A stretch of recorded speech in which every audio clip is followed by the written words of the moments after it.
तुकाराम महाराज म्हणतात की ज्याचे मन पवित्र आणि शुद्ध आहे तेच नारायणाच्या ब्रह्मरसाचा भोग घेऊ शकतात, त्याचा आनंद घेऊ शकतात असं त्या अभंगात म्हणतात. काय म्हणतात बघूया.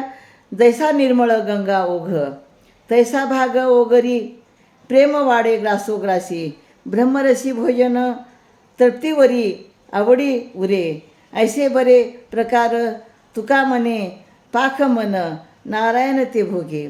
तर जसा गंगेचा निर्मळ ओघ आहे त्याप्रमाणे अन्न वाढणाऱ्या दात्याने जेवणाऱ्याला अन्नाचे प्रकार वाढावेत. त्याप्रमाणे हे देवा तू मला रसाचे भोजन वाढ.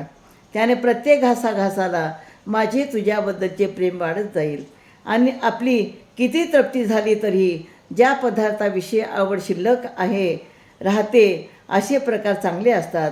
तुकाराम महाराज म्हणतात ज्याचे मन पवित्र व शुद्ध आहे तेच नारायणाच्या ब्रह्मरसाचा भोग घेऊ शकतात. म्हणजे ज्याचं मन शुद्ध आहे, जो नामस्मरण करतो तोच ह्या ब्रह्मरसाचा भोग घेऊ शकतो. ब्रह्मरसाचा भोग घेऊन तो आपल्या जीवनामध्ये आनंदी होऊ शकतो असं या अभंगातून सांगतात. रामकृष्ण हरी.